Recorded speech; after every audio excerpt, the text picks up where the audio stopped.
Hello and welcome to the Film School Podcast, episode 18th for this Wednesday, the 11th of November, 2020. My name's Adam, and today we are joined by the one and only film guru himself, Luke. How you doing? Yeah, good, thanks, Adam. How are Sorry, you? that's Josh. I messed that up. We also have the final girl, Emily Pratt. How you doing, Emily? Hello, I'm well, Adam. See, introduced you perfectly. And last but not least, the apparently not rom-com expert, Chris Birchie. How you doing, Chris? I'm good, mate. We'll explain why I'm not later. Yeah, I'm not buying that though. I think you can still be an expert with some pretty decent views. all right. We'll get to it. We'll get to it. So, Film School Podcast is a podcast where we talk about all the films that we watch throughout the week with a set of movie of the weeks. The movies of the week this week are Arrival and Holiday, and we'll probably do them in the other order. You can follow us on Letterboxd, and all the details are in the description below. We also have a Twitter and an Instagram, Film School Pod. Let's just start off with what did you guys watch this week that aren't the main topic films, and was there anything good that you recommend? I suppose I only watched one other film actually. It was probably the film I enjoyed the most this week. It's a movie called Demons, and it's directed by Lamberto Bava. It's an Italian horror movie from the 80s. It was written by Dario Argento and Lamberto Bava. Dario Argento is the famous director of Suspiria, the original. It takes place in West Berlin in a movie theater, and basically the movie theater becomes infested with demons that proceed to kill the patrons one by one. And it's just very gory, very out of control, very over the top. It's super 80s, and I just thought it was a super fun time. Like, there's a scene of a guy riding a dirt bike throughout the movie theater with a pummeling heavy metal soundtrack playing, and he's got a massive samurai sword that he's just going at these demons with. And I was just like, yeah, just had a great time and really enjoyed it. Solid. Sounds like a fun movie. Absolutely. I watched. Oh, There sorry. you go. There you go. I was gonna say, I watched a Netflix horror movie from this year. It's like a Polish horror movie called Nobody Sleeps in the Woods Tonight. And like, I probably wouldn't recommend it, but it was an interesting time. Like, the concept is that there's this like group of teenagers who are like addicted to their phones and technology and stuff. So they go to like this offline camp, or like get sent on an offline camp where they have to like survive for 3 nights or something without phones.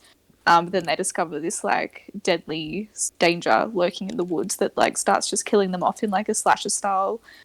Slasher style kills, I guess.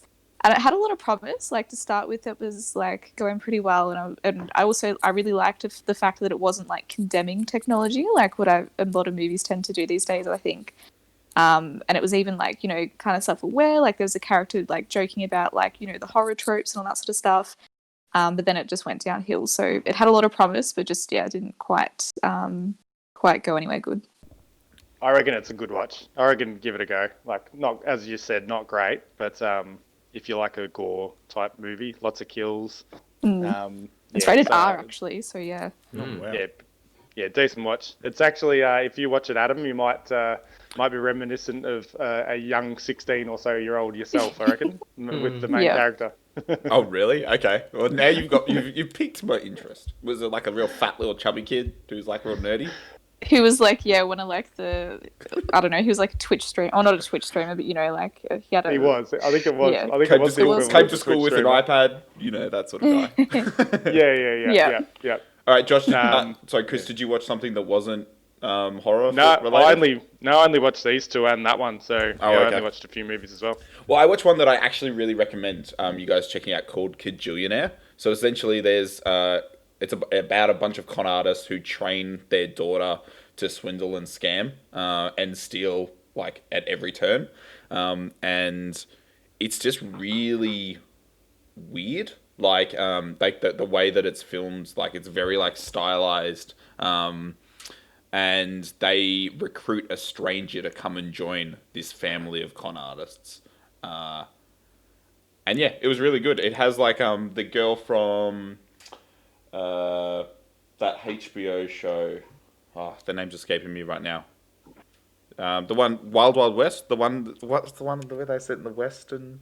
Westworld? Westworld. Thank you. That's the exact name that I was looking for. Yeah. So it has Evan Rachel Woods, Richard Jenkins, and highly recommended. Like it's really weird, but it was probably one of the better films that I've seen this year.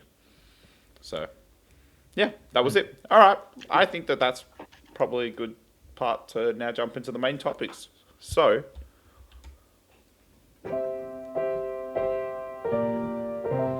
all right. So let's start off with the much anticipated Holiday, 2020 film, rom-com, released on Netflix, directed by John Whitehall? Whitesell?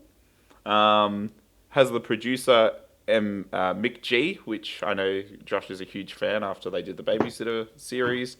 It stars Luke Bracey, Emma Roberts, and no one else of real note besides like the guy from that terrible TV show, The Order, that's also on Netflix.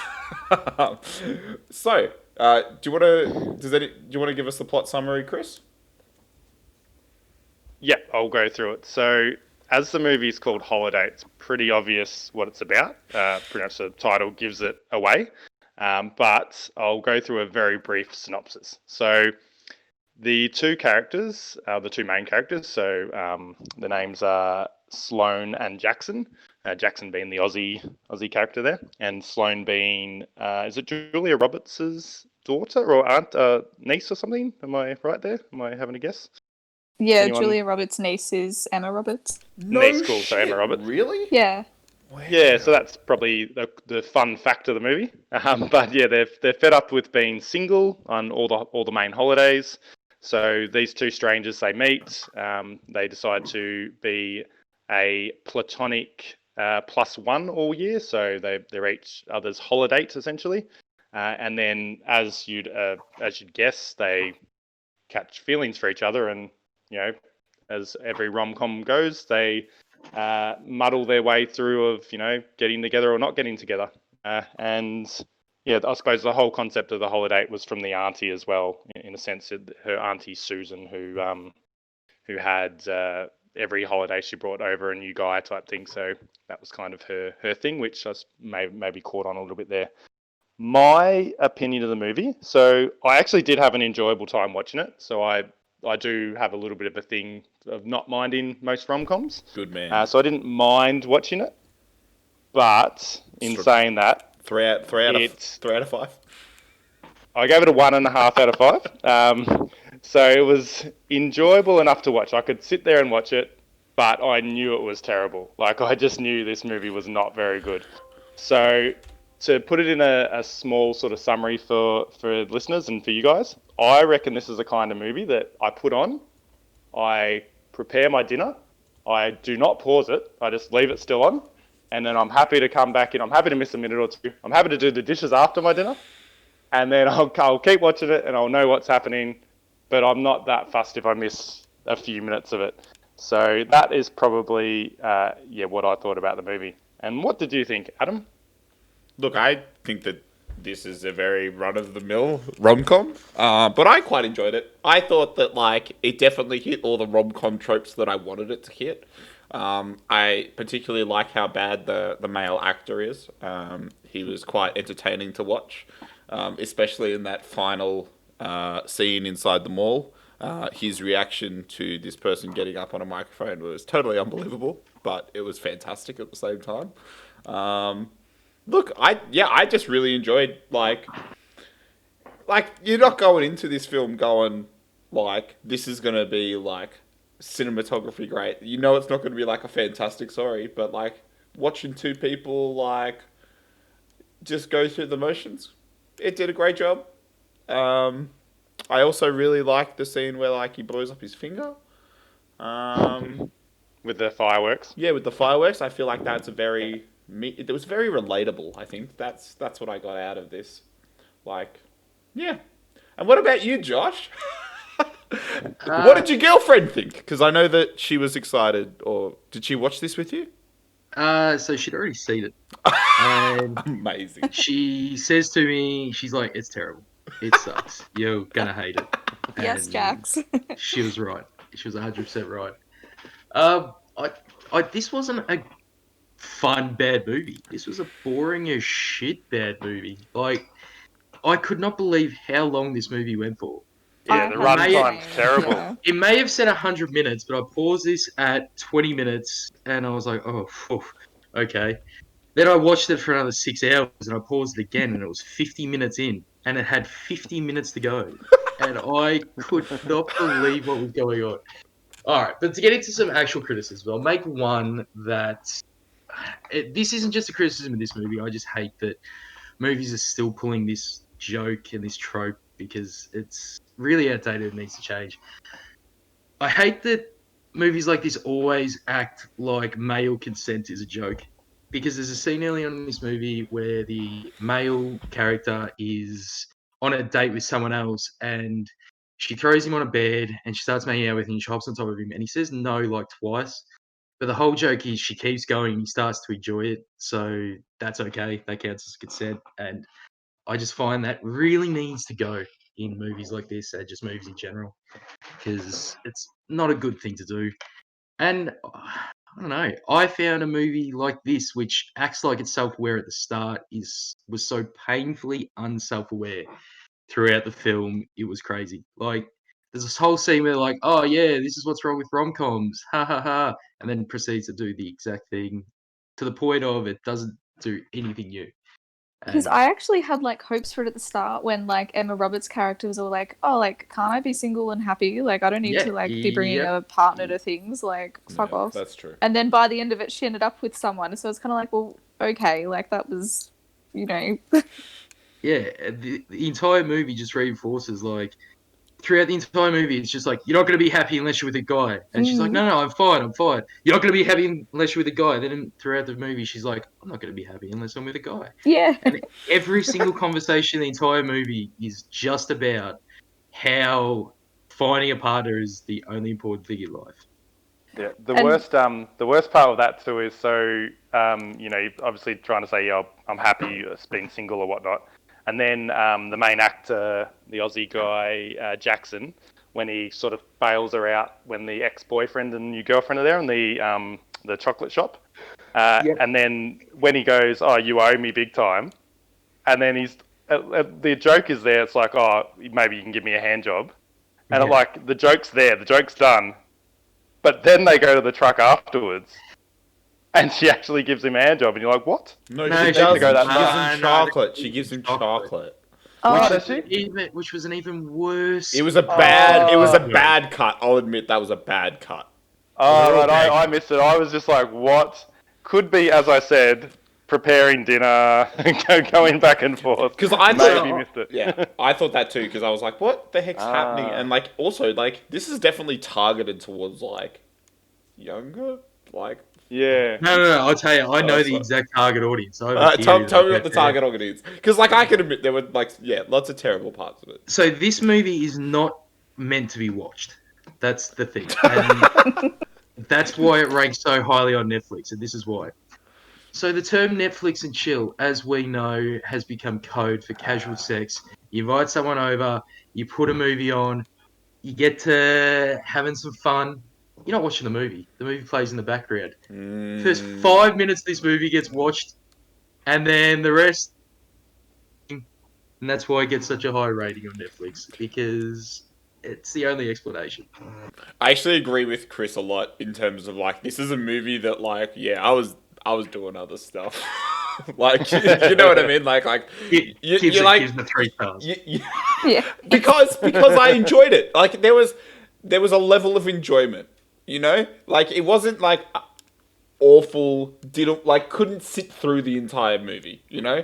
Like that You was also, let struggling. me just say though, Adam, you also weren't like completely sober while watching this, were you? No, I was not. I was Yeah. definitely not. That helps. That helped Yeah. a That would lot. help.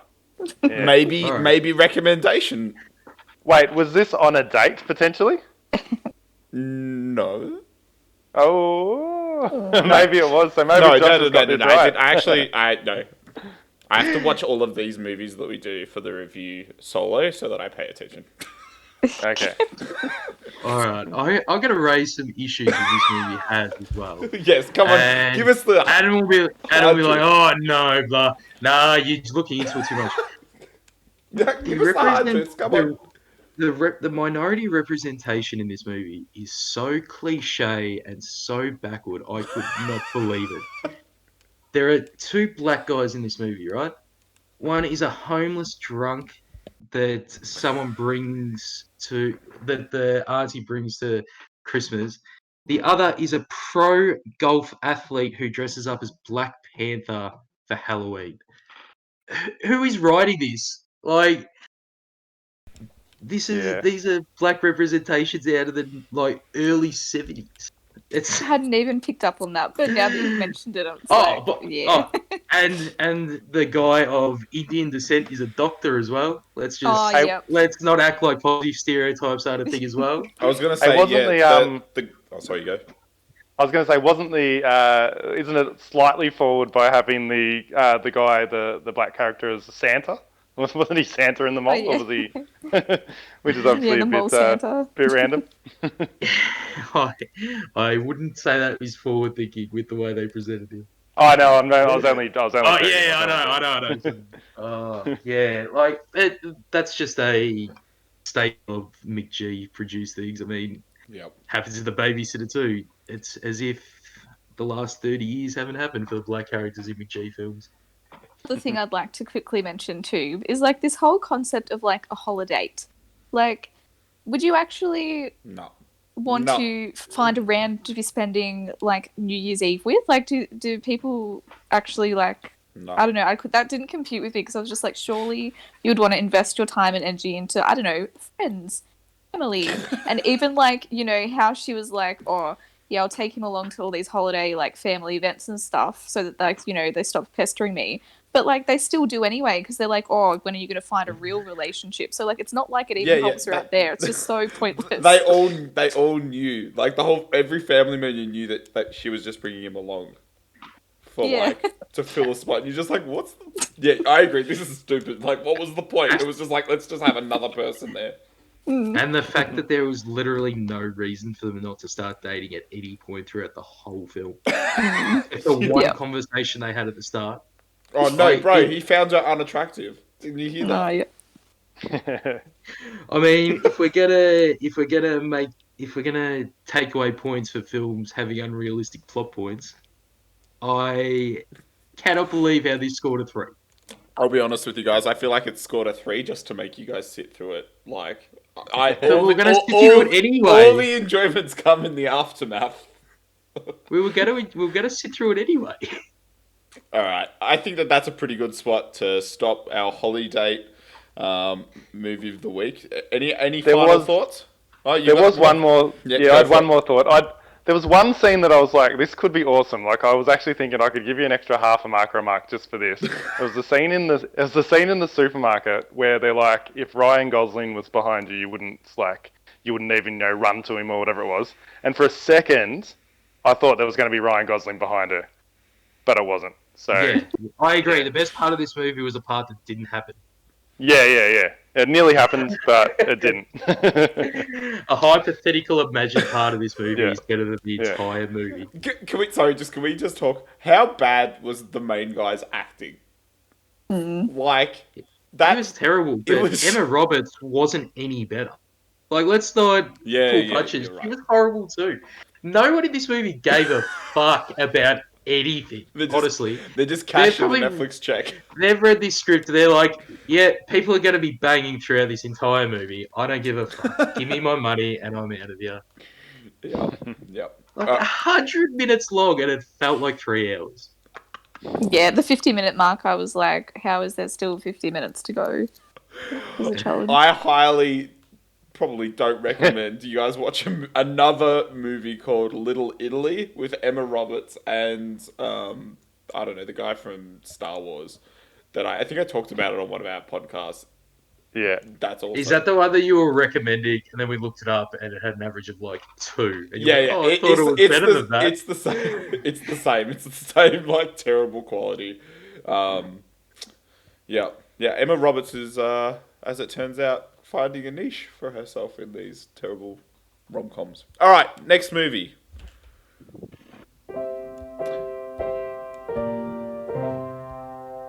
Arrival, 2016 sci-fi thriller film directed by Denis Villeneuve. It won a Academy Award for Best Sound Editing. Amy Adams, Jeremy Renner, and Forrest Whitaker are some of the stars. It had a budget of 47 million and a box office of 203.4 million. Do you want to run us away with the plot, Josh? Yeah, I'll give you a quick outline. There's not really much to say in this in terms of a broad outline because, in essence, it's a very simplistic plot which is dealt with in a very complicated way. So, taking place after alien crafts land around the world, it follows an expert linguist, who is played by Amy Adams, and I think Jeremy Renner's character is a physicist, if I'm not mistaken. Yep. And it is their job to sort of work out a way of communication with the aliens that have landed throughout the world to sort of figure out what they want and if they are a threat. And it follows a sort of a worldwide effort, but we only follow the Americans. And I think that's done in a way to sort of represent what it would be like dealing with foreign nations in a situation like this. And running alongside the main plot, we have a side plot where you're seeing flashbacks of Amy Adams dealing with the death of her 12-year-old daughter as well, and we're shown how she emotionally deals with that throughout the film. Yeah, absolutely. So I think like it's pretty important for this film maybe that we talk about spoilers. Yes, Yeah. All right. So like, Definitely. if that took your fancy, that little introduction, probably right now is a good time to stop listening, and this will all be spoiler filled throughout the rest. All right. So, I guess what did you guys all think of the film? I guess just in first impressions. Enjoyed it. I was like, by the end of it, I was like, wow, this was like a really beautiful film.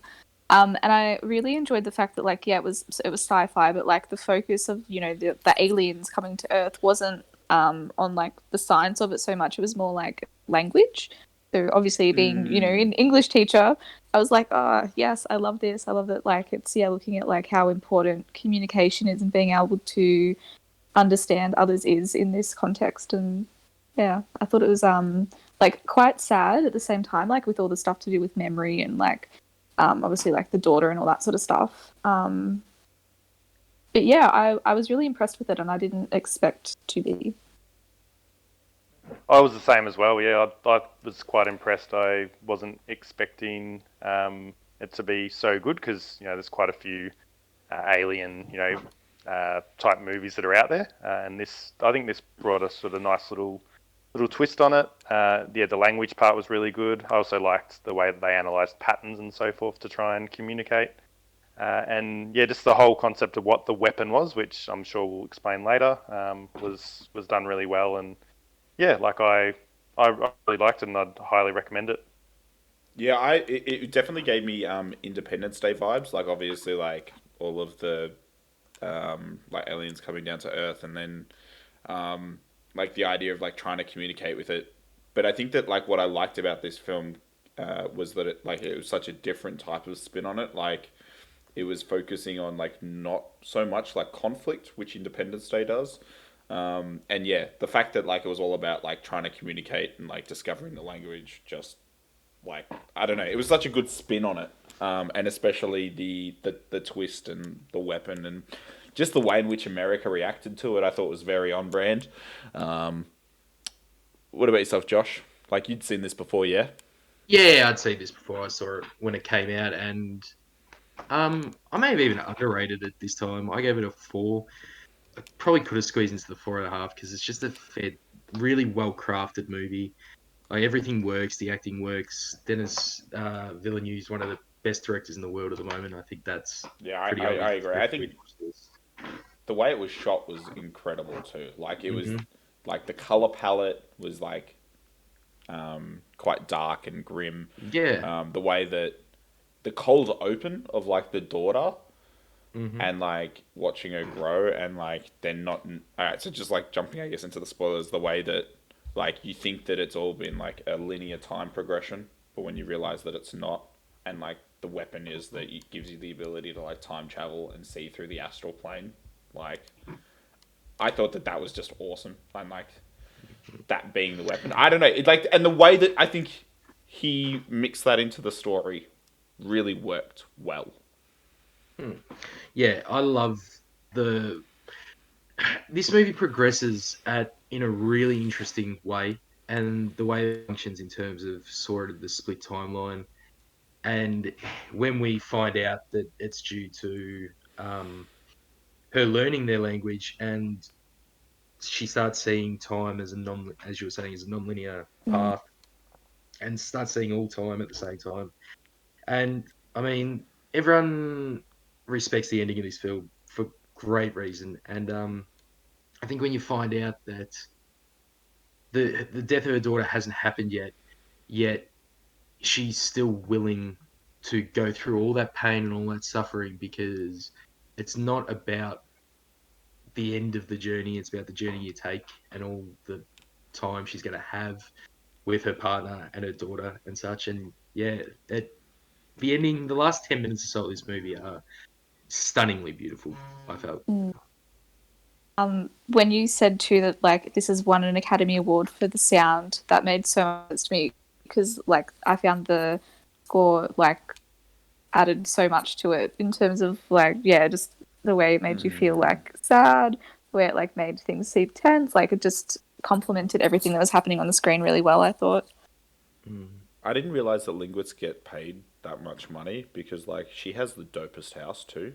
Yeah. Like, are you kidding me? When I was watching this, and I know you just said that their reaction's kind of on brand for America, and when I was watching it, I was like, nah, no fucking way America sends in a linguist before they send in the bombs. Yeah. Shit. One thing I would like to ask you, Adam, right before we started recording, I noticed that you have put up your Letterboxd review, which is you've given it 3 stars, which is firstly outrageous, seeing as you gave Holiday 3 stars as well. But anyway, so you've actually explained at the end here. So recommend the watch, but only 3 stars because of the unrealistic nature of the standing in the middle of the TV screen. Yes. Which happens at the beginning when like. And I was pissed off the whole scene. It kept going, and I was like, "Why is no one yelling at this woman? There's an emergency announcement!" And she's standing in the middle of the TV. But taking the same platonic date to every single holiday for a year, and not really, oh shit, maybe we should go out once. Is completely realistic. 3 stars. It was level of enjoyment. And that one scene ruined the movie that much for you. No, but hold on. Isn't your rating system based on the fact that a 3-star movie is a not good movie that you may have enjoyed, and a 5-star movie is a objectively good movie that you enjoyed? 3 stars is a good movie that I enjoyed, but not a great movie. I thought that this was a good movie. I didn't think it was like great. And like you're wrong. Like that, I'm just going to say right now. I'm willing to call you out on this. You are wrong.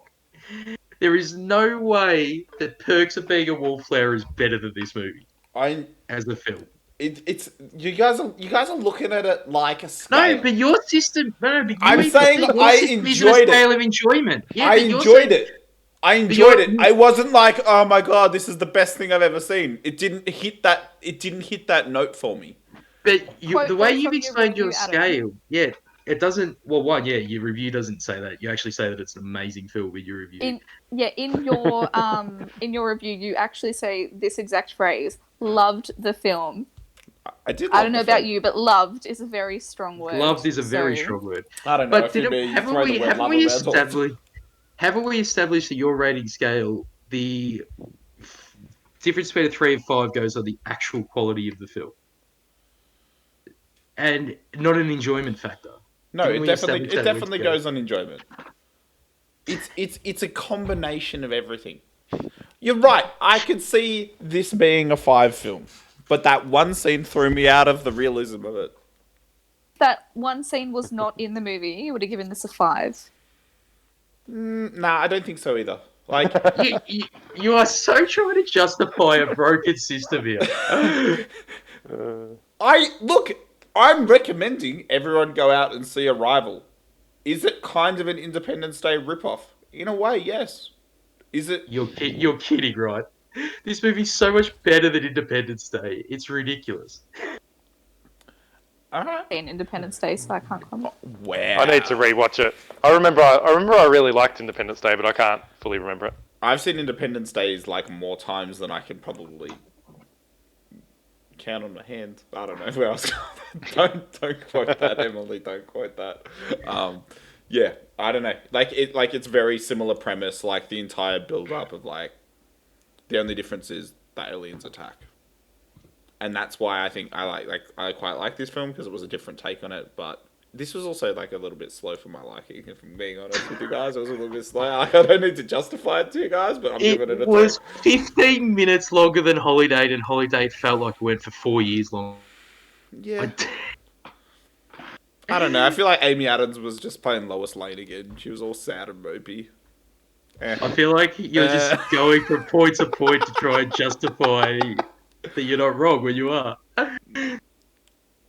This can get a 5 on a regular scale, let alone your scale. And I think it does have a high percentage of 5s on Letterboxd. I'm sorry. I'm giving it a 3. It was good. It wasn't great. All right, I'll go. We'll try to get on a few important more topics here rather than just bagging Adam out. We'll get back to that at the end, I reckon. But yeah, I do slightly agree with that first scene, but I didn't take marks off for it. I was like, why are you standing in front of the TV? So I do agree with you there. Was but so jarring. I wouldn't take a minute off. A point off for a minute 2 points scene. in Adams. It Two points took in me your out of the scale, whole yeah. movie, guys. It took me out of the Yeah. movie. No, like, you're telling me there's an emergency announcement and no one's yelling at you. It when had you're just started, though. She's standing in the center of the screen. Center. Dead center. There's like a room full of people behind her. Anyways, continue. How Sorry, did it take Chris. you out of it when you were literally only like 20 minutes in? How were Probably you not even. how were you in the movie before that scene? Yeah. It just seems unrealistic. I mean, like, I'd be yelling at you to get out of the way. But Hey, miss, there's an emergency announcement. And then she stands right in front of the TV. I'm yelling at her. I'm not sitting there. That was like a minute-long scene, too. And whole time I was getting... I'm just this saying. is literally the same thing as Climax, where he's like, yeah, the movie was great, but people don't talk in duos in parties, so I hated it. 3 stars. Like, you can't say that like these little things took you out of movies. It's not hate. It's not hate. I really enjoyed this film. But it doesn't get the 5-star tick of approval from me. That's all I'm saying, Josh. That's all I'm saying, and it'll break you. Sorry, Chris. No, continue. it's frustrating because of your reasoning, not because it doesn't get the 5. Sorry, Chris. Continue. That's right. The second thing I was going to say was I felt like this part does happen in quite a few movies, but you've got Ian and Louise, so the two, the doctor and the linguist doctor and I'm not sure what Ian was. He was some sort of science background. Physicist, yeah. Some science Yeah, guy. so they get taken to the side of the arrival or the aliens, and it's like, oh, can you just sign this thing? We're just going to give you this massive cocktail of drugs, and it's like just a waiver for it. It's like, nah, nothing for your time. Also at the end when they leave, it's like, yeah, thanks guys, but you're gone. It just feels like there's no sort of reward for all their effort, other than obviously she's got the gift. But do you know what I mean? Are people sort of agreeing with that? Yeah. I see where you're coming from, but I think that's Yeah. probably the most realistic part about the whole movie. If Also- this was the US government, that's probably what would happen. Yeah. If you did all get the sick, work, we don't so care. Fuck you. I thought that was a bit strange. And then the one thing I wanted to also for you guys to maybe explain to me, because I didn't go back over it, but we talked about how we've got spoilers anyway, so how they have a kid together, so it ends up being Louise and Ian. Now, Louise, I'm assuming, I don't think it explains this unless I missed it, but Louise doesn't tell Ian what's happening to their kid, does she? And that's why Yeah. that's why he's left her? Yes. Oh well. So it sort of Yeah. functions like that. I mean, she's literally seeing her entire life as a non-linear thing. Like she can see Yeah. all of time at the same time. I would assume that she wouldn't tell him and that he wouldn't learn the language because, it's just something that has happened in Yeah. a period of time. But then she also writes a book about the language, which implies that she will pass that knowledge on to every human because every human needs to know about it to deal with the threat that's coming in 3,000 years. So, surely he would be like one of the first people to read it. You would think Yeah. so. Oh, that kind of confused me, that part. 'Cause Or I was maybe like, he I left wasn't because sure. she knows she's going to die. Maybe. That's So what- by the time he's learnt it, maybe. Maybe, yeah. Yeah. But at the same time, if this was to happen, if this was real, I guess that there would obviously be an adjustment period where people are learning to live with the fact that they now can see everyone's entire life happening at once. Yeah. So that would sort of just become the norm, I guess, if everyone Yeah. does learn the language.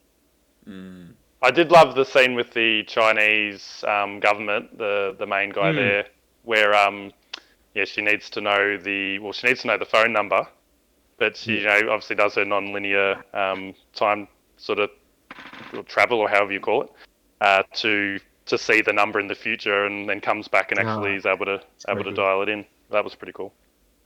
Yeah, It's a Bill and Ted Showdown, and it sort of feels like I don't know. I feel like that sort of part of it feels like that bit in Inception, where I was near the end definitely of getting Inception vibes. but I feel like there's more dramatic tension in this one because this one has the reality of you be like, well, yeah, America and China would be fucking going against each other on this, and that's the best part about showing how the language and language bring everyone together in this.